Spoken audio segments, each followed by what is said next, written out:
I mean, there are gods everywhere. There's still gods. I think people are just substituting gods, you know?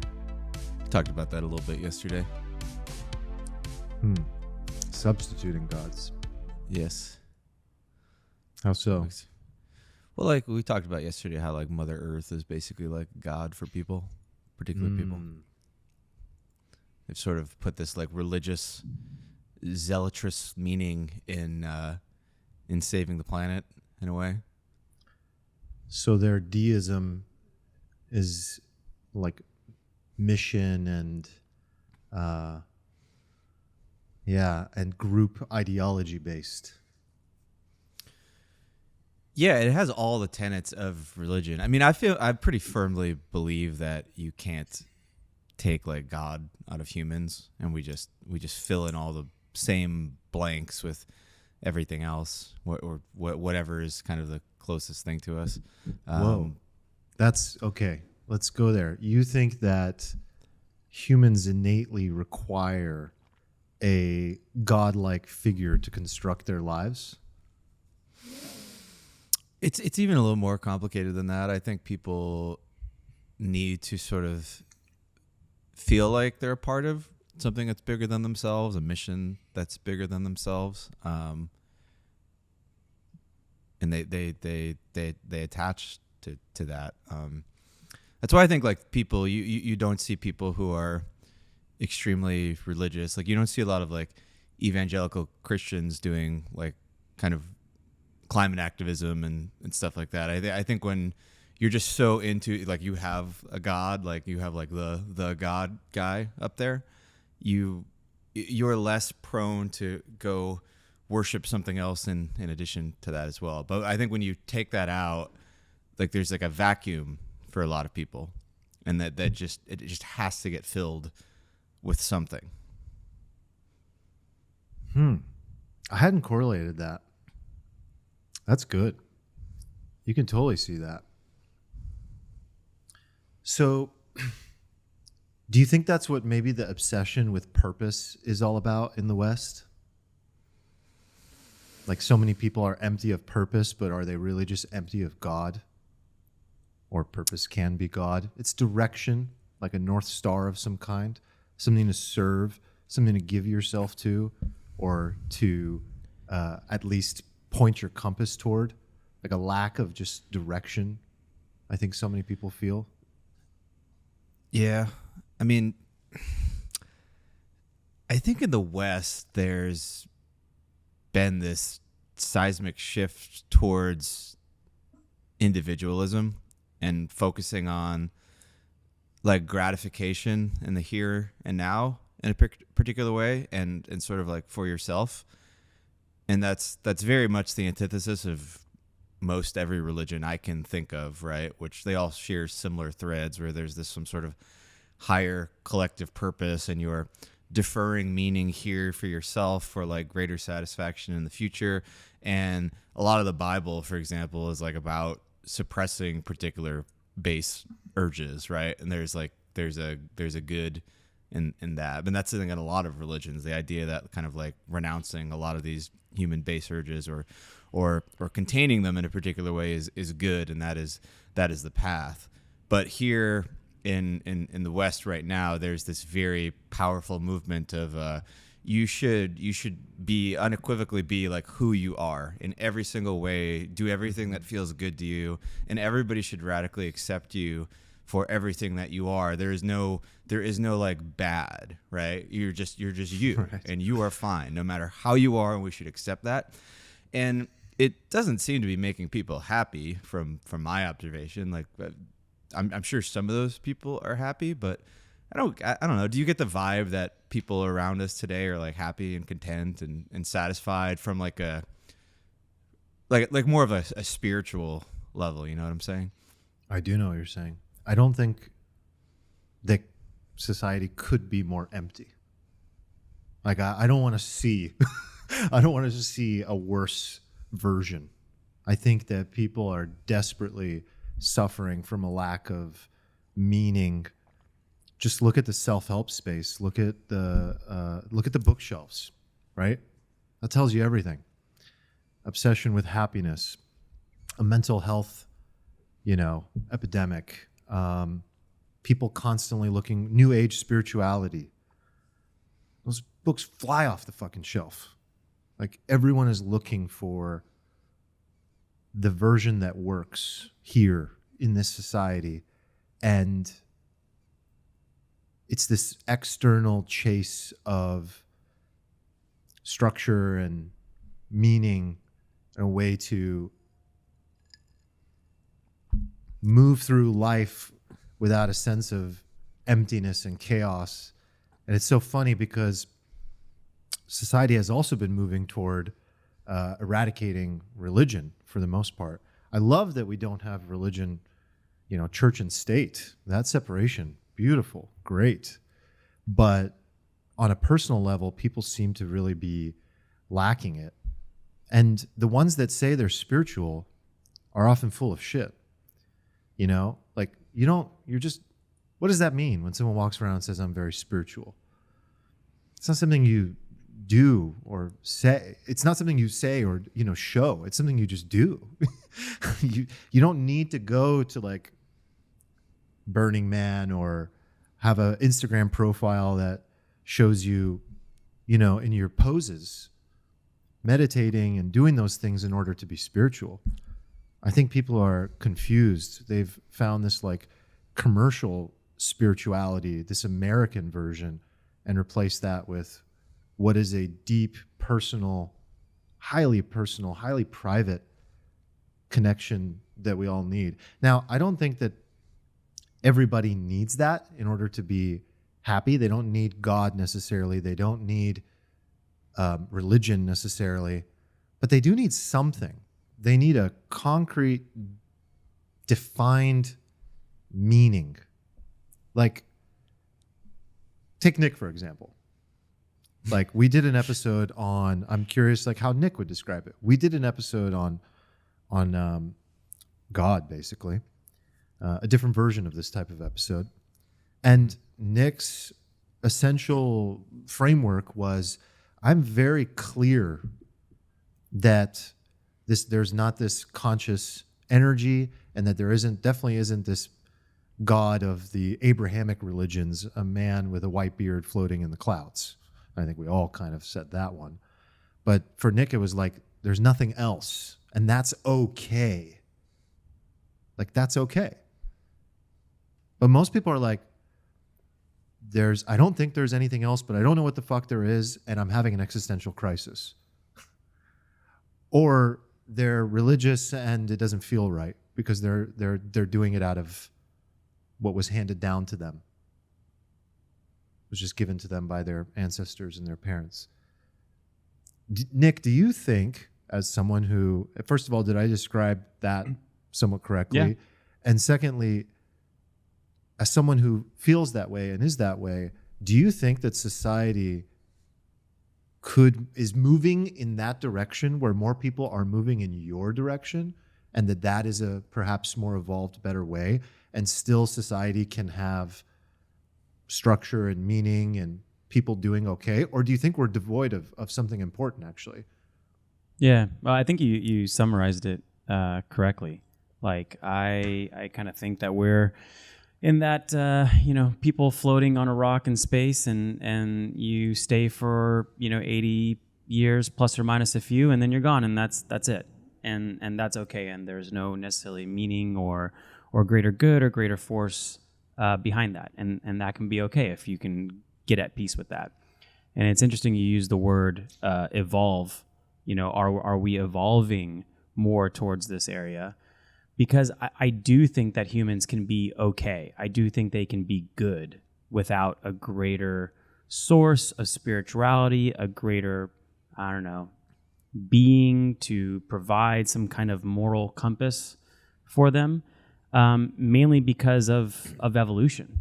I think that, I was kind of looking up some just articles and books on this topic, and I certainly came across the example of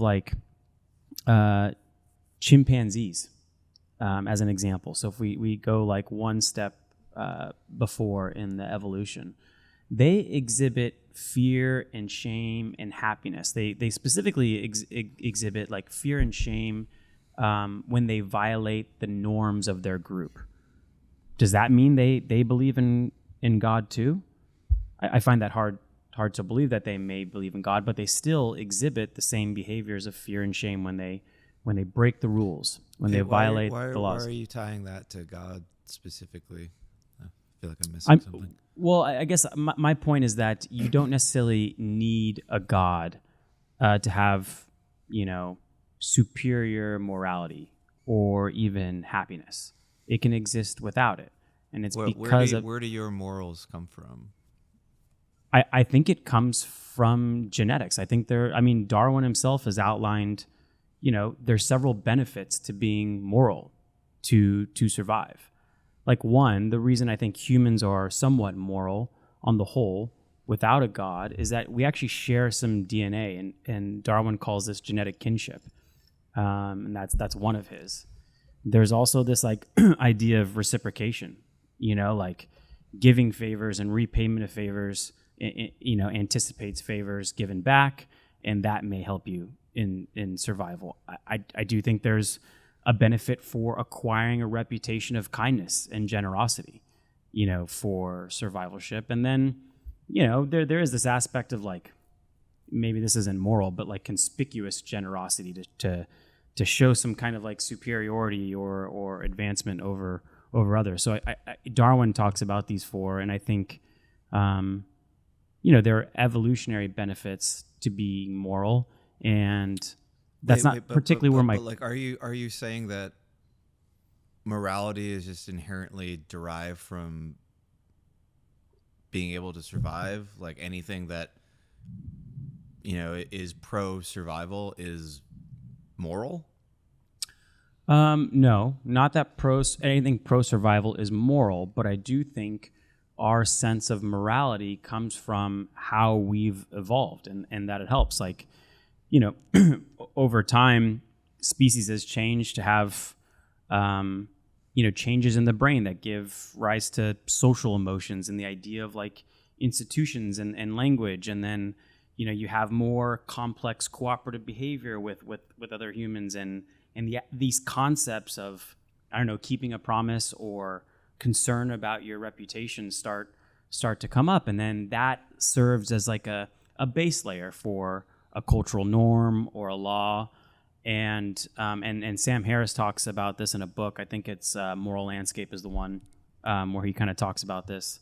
So it's not the framework in which you view morality, but this like evolution has provided a base layer for it to exist without a God or without a religion. Do you believe in objective evil? Like, is anything objectively good or objectively evil? Because it sounds like everything you're saying is like morality is just a derivative of like some sequence of like evolution that happens culturally, that people just start doing it, and it's moral just because people are doing it. But there's nothing that's like objectively immoral or evil in any sort of cosmic sense. No, I mean, I feel like we've culturally and socially, as humans, have agreed upon that like outright blatant murder is immoral. And why? And why is that like objectively immoral? I don't understand the question. I think if I was to answer, because I'm playing through everything Nick is saying, it's making me think about this idea of what we owe to each other. It's kind of ultimately a moral or ethical philosophy question, and there are plenty of great thinkers who have explored this. In a world devoid of religion, how do we evolve, and why do we choose what is good and what is bad, and where do we get our morals from if they aren't coming from up above? And ultimately, can I just pose the question to Nick in a different way, maybe, just to see how before we get too off of it. If 400 years from now, humans just change, culture changes, and just murder becomes like a sort of commonplace thing that is socially accepted. Is murder now moral because humans have now accepted it? Like this is sort of, I maybe asked it in a poor way, but like if something is like objectively evil, right, then it is evil no matter the context of which it happens, whether it's societally acceptable or not, right? Like it sounds like your definition of what is moral is just simply shifting on the basis of what is just accepted by the time of like the humans, and thus if like Sure. society evolved to like murder, then it would be okay under your sort of logic. So I'm trying to think of like if just Yeah, get I to mean, the root of what you're I guess saying there. I would argue that in the specific case of like murder, for example, that it wouldn't evolve, into being commonly but what if acceptable. what if it did? It was Okay, so acceptable let's years say it ago, did. right? Let's say in 1,000 years, it is. Maybe there's. I'm trying to think of the case. It would be maybe there's like 20 billion people on the planet, and people need to I don't know, de-risk the planet. I don't know. That's a terrible example, but I guess it's just such a bad example. Yeah, I guess like my point is that these genetic changes and the evolution of human beings and their need to evolve provide the basis, but they aren't for the necessity of cultural norms and laws, but they don't necessarily filter them, right? They don't necessarily create them. And I think in the case that you're talking about, that, I don't know.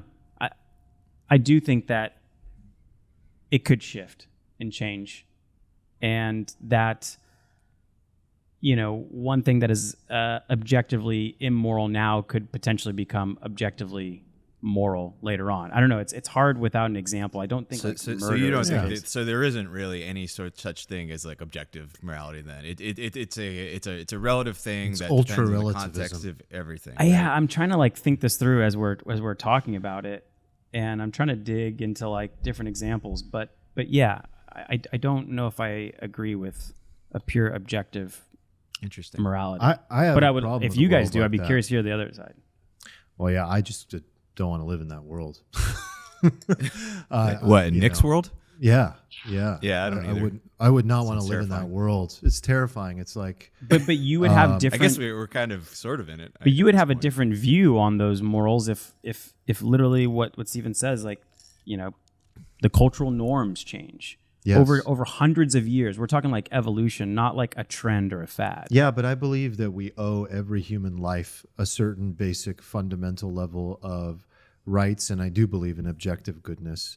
And I think that a lot of what we're trying to do these days is this relativism, and the relativism in this like postmodern world has started to really fall apart. And I think we're seeing that in many ways. Back to the original kind of like thought that was brought up, Nick, I do think that society could evolve without a formal, figurehead, God, a type of spirituality, or a belief that there's a greater force at play. I do believe that society could eventually get to that point, but I think we're very far from it. And I think that we're seeing the symptoms of a world in which that's not working. The number of people that are atheists or agnostic is higher than it's ever been. And yet I think there are more people sad, miserable than there have ever been. And I think that people are desperately seeking all of that, all of what we're talking about. So it's kind of like, yes, we could eventually get there, but whatever frameworks we're using today are just absolutely not working. And in a world without some form of objective truth and an acknowledgement of what we owe to each other, like what we owe to each other for the privilege to be alive here today on this planet, we owe each other, maybe we owe each other not to kill each other. Maybe we owe each other respect. Maybe we owe each other the right to have a roof over our heads, property, whatever that might be. And I just think that we're so far from that, and that's why we see so much just pure, it's honestly like ants Yeah. fighting over pieces of trash. And I think we will evolve from the use of religion to provide that absolute, what we feel is like a absolute morality. Like, it's interesting that throughout our evolution, humans did develop this tool of storytelling and fable creation to provide. It depends that what kind you of mean, guidance. though. Do you mean that we'll evolve away from the current Abrahamic religions? Or do you mean that we'll evolve away from all forms of religion and structured spirituality? Because I could see us moving away from Judaism, Christianity, Islam, whatever else there might be. But literally, the next prophet was born 500 years ago. And one day, a group of people wakes up and resurrects that person's work and claims that Albert Einstein actually was a messenger of God. Right. I mean, that's how this stuff happens. It doesn't happen usually during the person's lifetime. It happens later. They had an impact on the world. What if we wake up one day and Tony Robbins becomes a prophet? He Right. kind of has that aura too, right? Where he kind of has that like godlike energy to him. What if the way they write about him and the way they look at him in the future is just like, holy fuck, man, this guy was a messenger of God, and they turn it into a religion, and not just for 100 people, but for 1 billion people. That's how it happens. Do you think that goes away? Because I have a feeling that it doesn't. I have a I feeling kind that of it sticks aligned. around. I'm aligned with you. I'm saying the existing stories, the existing fables, because that's what I review religion is like this passing on of stories and fables. Like, if you ever read Aesop's fables, they're used to teach a lesson, and so it's a way of like passing on lessons through storytelling. And I think that will always continue. The subjects of the stories will change. And I don't necessarily think they have to be, religious in nature. Nor do I think there has to be this idea of like an ultimate judgment day, like a God to judge you upon your death, to make sure that humans kind of move forward in a positive, moral way, I guess.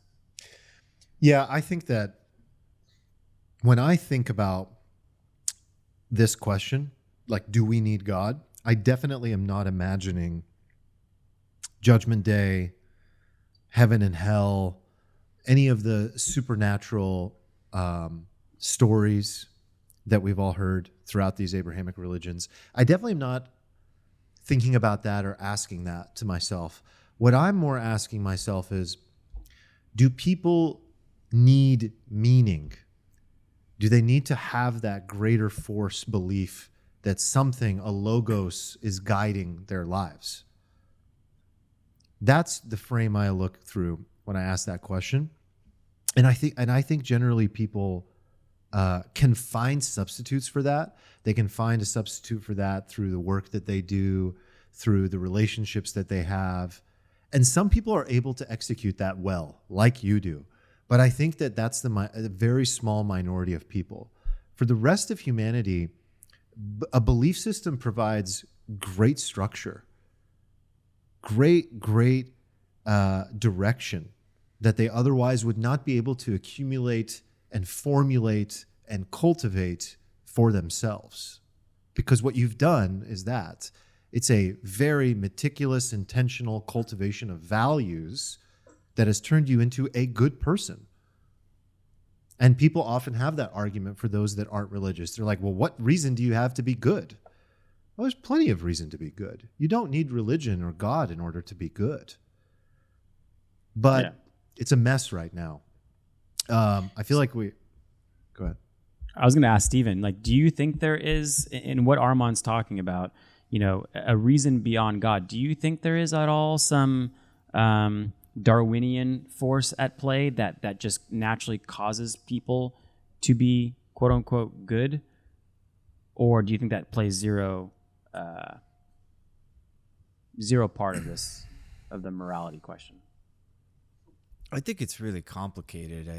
I think that it's very context dependent. I think that in the wild, like, there's very little incentive to be quote unquote good, right? And then in tight knit tribal environments, there's huge incentives to be quote unquote good. But then once you go into an environment where you have multiple tribes interacting, then there's like a good within the tribe, but then outside the tribe, what is defined as good is no longer the case, right? Like it may be perfectly acceptable to kill humans from another tribe, but not acceptable to kill humans Right. from within your own tribe. A lot of this Like- is interesting to me. It just seems like a bit of like a kind of prisoner's dilemma, game theory type problem in a particular way. Or it's like a just coordination problem where the world would be like amazing if everybody just coordinated, but there's like always like an incentive for, one tribe of people to sort of defect and to become violent and to become conquerors, because then they can the more passive all the other tribes are, the greater the incentive for one tribe to sort of conquer everybody else, because it gets progressively easier to sort of take all their resources, and then your tribe is able to sort of survive and thrive in a particular way. So it's very similar to like the world government situation, right? And why some people think the world would be better if there was this sort of world order, right, where there was one governing body that was supreme for everything on earth, right? Because we're sort of in a geopolitical anarchy, right, where there is no higher authority other than countries, and so the interactions between countries are this kind of messy game theoretical thing where there's like this mess of like culture and then coordination amongst enemies and friends, and it's kind of chaotic, like the wild. And I see how putting God into humanity sort of creates this structure that sits above everything else and can allow the rest of the structure to sort of coordinate and thrive. I think it's an interesting question of whether that like spontaneously evolved because it was just generally good for humanity. Like that doesn't make sense to me, because I feel like evolution doesn't necessarily happen on this like collective basis. It seems to happen more on like the sort of individual survival basis. Like I don't know why multiple warring tribes would all evolve to just suddenly see God or something like that. I can't wrap my brain around that, but maybe somebody has a good reason why. It's unsatisfying to me. I'm very unsatisfied with that idea. I'm very unsatisfied with the idea that we can just sort of intellectualize and reason through morality and all these things just using our brains. Like I've never been satisfied with that response. I've listened to Sam Harris try to explain this many times, and it's never super resonated with me. It resonated with me more when I was younger, I think, and I had like Same. really fully gone like full But atheist. that's usually a response to the other side, being on the other side of the spectrum, being religious. It's so appealing to be exposed to that idea after you feel like I've been lied to. Wait, what's the other path? Can you tell me about your? I'm curious. I don't think you and I have ever talked about it. I think you grew up in some sort of church, right? And then you had some journey afterwards that kind of brought you to where you are today. So I'd be curious in hearing like where you came from and what took you through that path. Yeah. I'm definitely curious of your guys' personal journey too. Well, I had this open and I figured we've been talking about this because everything that we're talking about right now, for me, is devoid of this deeper truth that has always been the case for all time for humanity. We have always looked to the stars for as long as we have been here, and we have constructed what one might call stories to help us orient ourselves while we are here for this brief time. And some of these stories, well, many of these stories are still here today, some of the most ancient ones. And these stories continue to evolve, just like everything that Nick is talking about. But what I think we're lacking in the discussion is that there does seem to be this very innate, deep drive in human beings and a connection that human beings seem to have on the whole, not because so the argument typically against spirituality and religion is for people that need it, it provides comfort. That's like a common thing. And that's the first thing I sort of also realized when I stepped away from, all ideas of religion. Is like, oh yeah, it's for the weak. Yeah, atheists are strong, strong-minded, strong like bull. And I don't think that's true. I think it's so beautiful and a symbol of strength to have not just belief, but to know. I'm at a point in my life today where I don't just believe something, I know something. And my knowing was shown to me and experienced through my, for example, mushroom ceremony that I talked about during that episode, or through meditation, or through moments of synchronicity, moments where I truly feel connected to something greater. And it's undeniable. It's undeniable. Now, I'm either lying to myself, and so is a lot of humanity, in order to feel that comfort, or not. But where I choose is to say, life is more interesting, fun, beautiful, exciting this way. It's way more fun and exciting. I've been on all the sides of the spectrum and tasted the different flavors of the rainbow, and I'm like, life is so fun and exciting when things have an interconnectedness and a meaning to them, and there's synchronicity, and that life happens for you, not to you, and that you can continue to find the good in every situation in life, and you can construct your reality, that you are the creator of your reality. Like, whoa, that's a fascinating idea, that life is both happening to you and for you. We talked about this example one time. Eric brought it up. It's one of my favorite Alan Watts examples. He was like, remember how Alan Watts was like, when you're breathing and it's just happening, but sometimes you're conscious of it and you take that deep breath. That's life, that dance of it's happening to you and you're doing it. And in the moments where you're conscious and awake, you can feel so alive. And that's what I think people are missing. That's my spirituality. Just lights on, being aware, awake, that I'm alive. That is so fucking exciting and beautiful. And that's why I enjoy life so much. That's my God. That's my spirituality. And I think that many people lack that. Where I started was confused. I was just so confused because there was no religion in my family. There was no, like, this is what we do. But neither from my mom or my dad.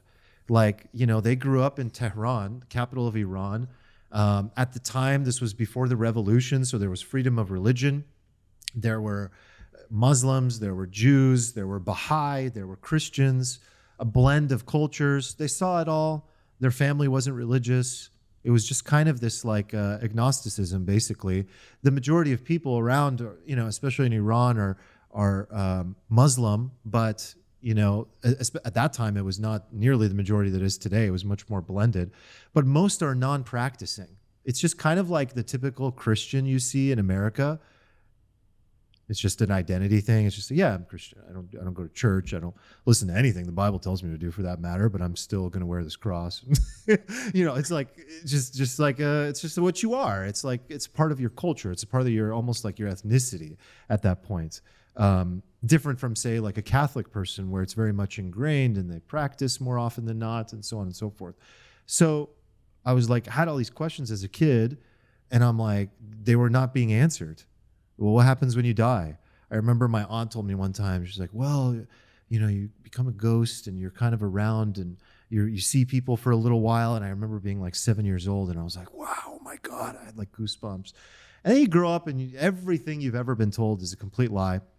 My mom eventually became Presbyterian and started taking me to like a Presbyterian church in California. I hated it. Just didn't want to be there. It didn't belong. It wasn't for me. And religion wasn't for me. And then I became an atheist as a result of that, right? I started reading the books, and I remember when Nick and I were in college and we both bonded over the Zeitgeist movie that breaks down the Abrahamic religions and the lie that's told and how it's all rooted in Mitraism and Zoroastrianism, and it's just a bunch of fables being passed down from one to the other. And I went into a stretch of just like, this is it. There's nothing. Until I started opening my eyes to some of the things that I'm talking about earlier, until I started to have some of these experiences. And I was like, whoa, that was undeniable. Undeniable. And I split tested it in that way where I was like, life is so much more fun and interesting and exciting and meaningful looking at it this way. It's a choice. I was like, it's a choice. It started that way, then it became a belief, and then it became a knowing. I just know now. So it's been a weird journey. But yeah. What about you, Stephen? What about me? What? The same question you asked me. What was the story of your 10,000 years. and What was it? What did I ask you? The story of the story of your religious or non-religious upbringing? The story of your I mean, I don't your want God to do relationship. too much rotating story hour, I guess. But you know, I grew up very Catholic, and I became an atheist like you at one point. It was just felt satisfying to have somebody tell me that I was smart and all these people were stupid, and all the stuff they told me was obviously dumb. And you're like, yeah, that makes so much sense. But I don't know. I feel like as you get older and you realize the world's a little more complicated, and then you just also hang out with a lot of people who are like not really religious people, and I don't know. The religious people in my life are far worthy of admiration and living up to what they do than the non-religious people in my life. Generally speaking, they do seem like better people to me on average. They do seem happier on average by a wide margin. There's a That's sense well of documented. like satisfaction that they have, like a sense of just contentment and ease with life and the world and themselves that I think there's something to. And I don't know, like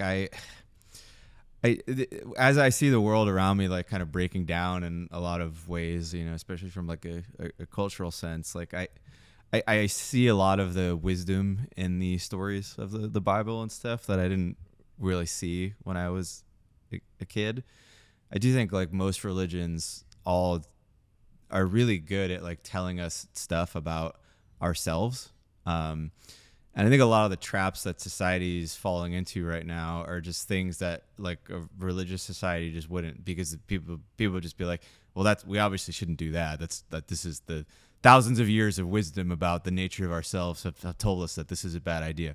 But I think when you reject all of that and you throw out all those scriptures, you throw out all the stories, you just say, this is all stupid. We're just going to start from scratch again. You throw out such a collective knowledge about just the human psyche and wisdom. And then it's like not surprising that society tries to figure out some of these things from scratch all over again. And it doesn't really go well. And that's not to say that like I am super religious now. Like I wouldn't say I am, but like I do see a lot of wisdom in it. I do think there's something there. So question. So you recently, for the first time in a long time, it sounded like, went not only went to church, but went and confessed. Tell me about that. How was that experience? What did you get out of that? It was an interesting experience, honestly. I don't think I haven't been in a church in a long time.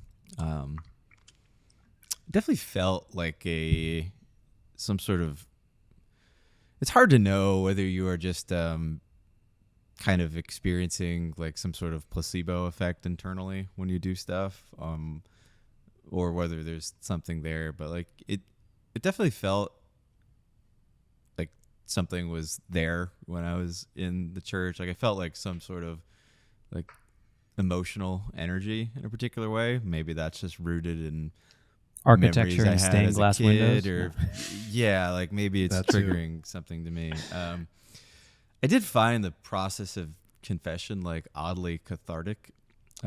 That's designed for that, my friend. I felt like lighter for days. Like honestly, I felt like. How long is a confession? How does that very work? Strange. It's like, As long as you want, right? yeah, I mean, yeah, you can keep going. I mean, How many hours did you go? I went just, it was probably like under 4 minutes, you know? Oh God, I would want like 40. I would. It's hard to recall like 20 years worth of sin, I guess. But I just did a lot of blanket stuff. Yeah, it was interesting. I mean, it definitely got me thinking. Like why that's even a thing in the first place. Like, why does that structure exist? Like, there seems to be something that, is it like a control thing? Like, is it like a power structure that like the church uses to kind of subjugate people, or is it like actually something that is like good and like it's like some acknowledgement of something in the in the human psyche? Well, each story and each set of stories are so different, right? And the God within those versions is so different. You know, the Christian God, the Catholic God, is very forgiving, right? And that's what the religion is all about. Like, no matter what you do, you can be saved. That's a beautiful notion. That's a beautiful concept. Whereas, like, you know, First Testament God is very different. You know, he was angry. There was a wrath about him. In Judaism, there's a structure that's very clear and you don't fuck with it. And that's very different. And then you have Islam, where it was like, okay, you fucking dirty people, like wash yourself before you pray to God, before you come to me. And you're not doing it enough. Do it fucking 5 times a day, you know? And these are just evolutions of the same stories. And the same God, and each one is saying, this is the final word, and this is the holy word, and the best word, and they're all fighting over which one is the best version or which one is the most accurate. Oh my God, I was walking in Balboa Park the other day, and there was this absolutely ridiculous. Erica had to stop me from approaching them. I was just like, please, I feel like one day I just need to talk to these people. They had a sign that said, see if I remember exactly what it said. It said, Jesus is Muslim. Ask us why. What? And I was it's such good clickbait, and it's all about, it's just like pulling in, trying to pull people in. And I just wanted to go up to them and be like, guys, like, do you understand that Jesus Christ preceded Muhammad by like almost 1,000 years? Like, what are you trying to do here? What are you trying to pull? And I was like, I'm just going to get into a situation I don't want to get into. These people are just I'm pretty sure they're familiar with some of the counter arguments at that point. Yeah, They've been holding that exactly sign up for a while. Exactly. Pretty sure they heard that one. Yeah, well, But that was where I was going to begin. I would be curious what their retort was. I just want the answer. I want to hear that first retort. Yeah, but I think that So, what about you, Nick? Like, you grew up. You went to a Catholic school, right? Yeah. Yeah, I went from Catholic school all the way from first through high school, through the end of high school. You look like you were an altar boy. Wow. I certainly was an altar boy. Yeah. Yeah. Wow. Altar boy, went to church every Sunday, did my confessions. Wow. I mean, not only did I go to church every Sunday, but we went to church during school sometimes, even in high school. It was kind of part of the curriculum, if you will. And I would say more in high school, it there was this idea of like I went to an all guys high school. There was that idea like men for others, which I think it was used good to like, good for community service, good for providing a moral compass. But I don't know. I guess my takeaway from hearing so many gospels and speeches at church, just I don't know. The stories kind of just reminded me of Santa Claus and the Easter Bunny, and they were no different, but they certainly had better lessons to teach. I think when I was really young, the idea that a God was going to judge you and you're going to go to heaven or hell, or there's going to be a Santa Claus to judge you and you're going to get good presents or no presents.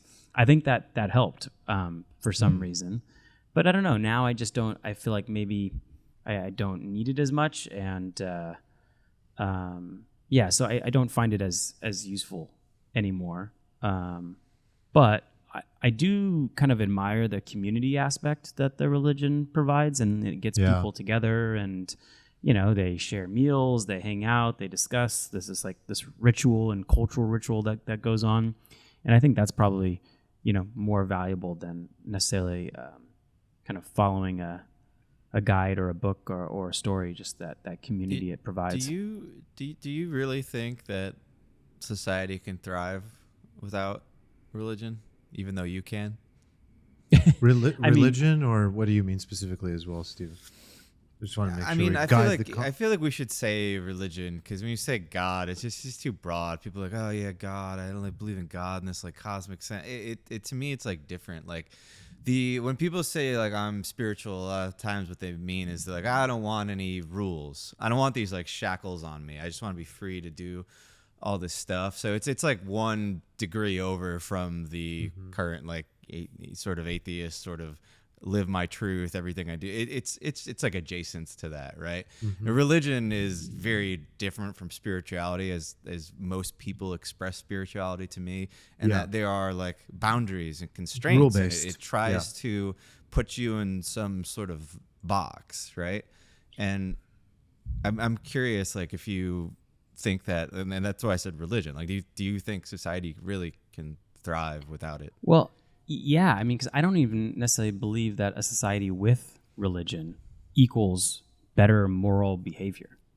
Like, I don't necessarily think that's true. I think there's been studies shown that like there are some areas that have higher beliefs. Maybe they're happier, but there are still, above average crime, above average, ills in society. And so I don't think that the argument that, I don't know, we cannot be good without God. It's not even a matter about being lives good. on. It's like, do you think like people thrive? Like, do you think society is? Do you think the non-religious aspect of society is like thriving today? Like, would you describe people as like thriving, like in a spiritual sense and like a happiness sense? Yeah, but I don't know if. So I would say, I feel inclined to say no, they're not. But I don't know if that's necessarily because they lack religion. I think there's so many other factors at play that I don't think you could like pin it to like, well, they relax some kind of moral guidance or belief in a higher thing to make them happier. You could, pin it on social media or a handful of other things that why people are unhappy. So yeah, I don't necessarily think that if all of a sudden they took on religion that they would be happier or.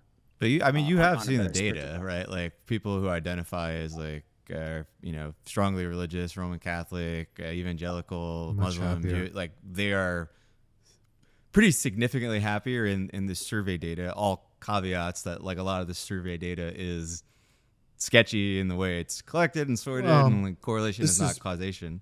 Well, this is also Yeah. documented pretty well in positive psychology space. That's one of the first questions that they ask to understand, are people thriving? So there's for sure strong ties there. Yeah, I don't deny that is the case. I just don't necessarily think it's a prerequisite to being happy. There's a good example on the counter. Some of the most thriving societies in the world, Scandinavia in particular, are not religious. They're not particularly religious. Denmark, Sweden, Norway, Finland, all pretty, and they're incredibly positive societies with very low crime and happiest. It's like very common for Copenhagen or Helsinki to be on the number one happiest city in the world, or those countries to be the happiest countries in the world. So New Zealand as well, I wonder if that kind of ties in the fact that those areas are fairly homogenous. Yes, that's very. exactly what it is. Yeah. They're homogenous. It's like a small group of people who all share small. like an underlying set of values, and there's very strong coordination, Right. which is very different One from tribe. the U.S. Very different.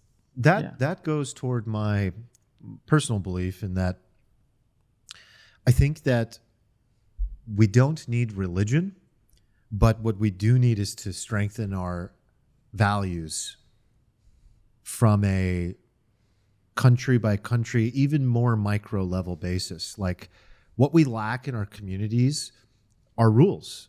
And we need to govern each other to a certain degree with acceptable and non-acceptable behaviors. If you notice, when you go to those places where there are cultural standards and norms, those are the places where things are generally thriving and people are the most happy. Now, sure, you still have your black sheep and people who don't want to follow every rule, and I'm not talking about some dictatorship here, but I'm talking about this is the way we do things here. That kind of energy. These are our traditions. Every spring we go to the park and we do a midsummer dance, or every, strong culture. Those are the things that I think we need to strengthen. And that's what we lack in particular in America. The opposite of, it's not homogenous. It's extremely diverse in its values, belief systems. And the only thing that ties America together is America. And America isn't really a strong culture in that way, because it doesn't talk about that this is how we do things aspect. It does talk a little bit about like, this is what we believe. We believe in freedom, but that's become a subculture. It isn't a dominant, unifying thing across all Americans. If it was, I think America would be a much happier place, actually. So if I could maybe try to sum up what you're saying that what we see in sort of this breakdown in society around us in terms of people being unhappy, unfulfilled, you might say that this isn't necessarily because they don't have a God. You might say it's because they just simply don't have social cohesion. They don't have culture. They don't have any sort of like underlying strong set of beliefs that ties everything together. And then in the absence of that, we form these sub pockets that do have these almost religious like beliefs, and then we form those, but then it just becomes this like bunch of warring factions in a way, and then there's just something not the I think there's a lot of merit to that, although it would beg the question of, okay, so if they find these underlying substitutes for this, why are they still not happy? Like if they love if they love the earth and all of these things like enough, and they all bought, well, shouldn't they be happy then? Or like, is it not enough to simply just have a bunch of values that connect you? Are there specific values that do work better than others as like the underlying social cohesion, I guess? Good questions. I think that a big part of it is just the rules in a community. And if you look at the communities that really do thrive and do well, it's because there's a unifying set of rules, for sure. So I don't know why maybe some of those subcultures and communities don't thrive as much, but I think because perhaps there isn't really a set of rules. It's more just like a belief system of like, well, we love the planet, and really it just becomes a battle for representation in society, and a bit of like a, why aren't we represented and getting what we deserve? Instead of a focus inward, it's like a focus outward into the world. The ones that are more focused inward, if you notice, the societies, they tend to thrive more. They help each other, they nurture each other, they share food, they share resources, they take care of each other. Those are the cultures that I see thrive, whether they're religious or not. And you can have that in big countries, but you have to create like small, strong pockets of community. It's funny, the older I get, the more time goes on, the more I want that. The more I'm like, yeah, I love being in a big city, but community is where it's at. Friendship, the group of people you can count on, the things you do together, the rituals you create, those are the important things, man. Without that, we're floating. Don't leave us for Amsterdam. Not for good. Not committal on that one. Huh? I need to spend some time out here, man. So when you talk about a place that just makes you feel good and people are absolutely thriving, it's Amsterdam. They're thriving. I was just talking to my friend Jason about this earlier today. I was like, first of all, it's like a flow orgasm. This entire place is just designed properly for people, not cars, for people. And everything about it is just flow. You walk out the door and there's the beautiful, canal, and there's the cafe, and there's people bathing in the sun, having a beer, and there's a mom. She goes right by and she has her baby right on the top of her bicycle. When I saw the moms with the babies, that did it for me. I was like, that is how life should be. There's no one go, oh, the baby's not safe and it can't be outside because of the air quality and this and that. No, shut the fuck up. Here he goes. Shut up. What it looks like when a society is thriving is when there's an 87-year-old woman on a bicycle and she's still healthy, and that's all of them. And they're still doing it. And there's a mom with her kids on a bicycle. That's thriving to me. And there's a unifying set of rules here that everyone follows. Don't speak too loudly. Be respectful. Be clean. There are rules. No I God love required. And they're not super religious out there, right? No. Yeah. So good counterpoint right there. Maybe it can be done. It is. I think so.